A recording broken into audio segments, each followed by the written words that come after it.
2015 could be a very interesting year for Apple, with the Cupertino brand moving into the world of fashion with the launch of its first wearable, while also looking to reinvigorate the saturated tablet market and prep 2 new operating systems, among other things. Here's what we think and hope we'll see from Apple in 2015. We're fascinated by the Apple Watch, especially the gold one we can't afford, which will be obsolete in a year or two. How Apple handles the obsolescence issue, if it handles it at all, could make or break the Apple Watch as high fashion as well as high tech.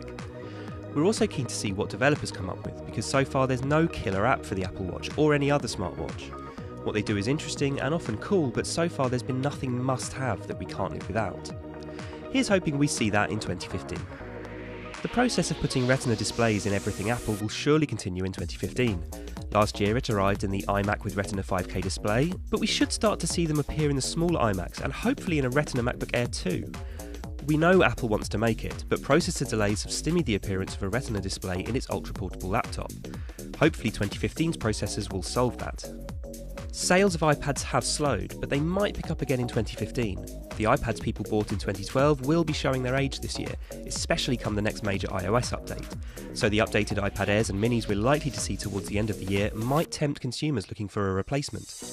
We might even see the debut of the much-rumoured iPad Pro, a bigger screened iPad for power users. The reason the 5K Retina display appeared in the iMac rather than as a display for the Mac Pro is bandwidth. The existing DisplayPort technology in the Thunderbolt connector doesn't have enough of it. DisplayPort 1.3 in Thunderbolt 3 does, but it won't appear until Intel's Skylake processors ship. They're due for a 2015 launch, which raises the possibility of a 5K capable Mac Pro towards the end of the year. We're on an annual upgrade cycle for OS X, so Yosemite's successor should be released in the autumn. OS X 10.10 had a major visual revamp, so don't expect any dramatic differences in how 10.11 looks or works, but we think the blurring of the lines between OS X and iOS will continue. Also due in the autumn, we've got an iOS 9 wishlist that includes a better, more useful Siri, the ability to default to third-party apps and hide the stock Apple ones we never use, and better music services. Speaking of which, Beats Music is coming to iOS, and it's likely to be merged with iTunes. Apple may also launch HD music downloads.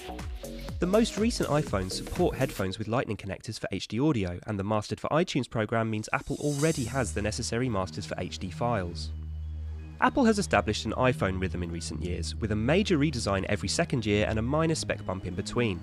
2015 falls on the latter, so we'd expect to see a minor update in the form of an iPhone 6s, but we're also hearing persistent rumours of a new 4-inch iPhone too. Could an iPhone 6C for developing markets be on the cards?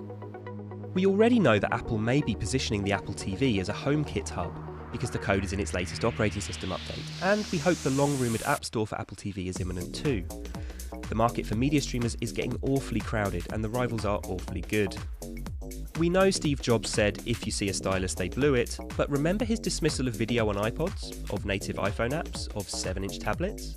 Apple has been quietly patenting smart pen ideas for a few years now, with 2 more added recently. Maybe it's for the iPad Pro. These are our 10 predictions for Apple in 2015, but which do you think are most likely? Leave your suggestions in the comments below, and don't forget to like and subscribe for more tech news, reviews and features.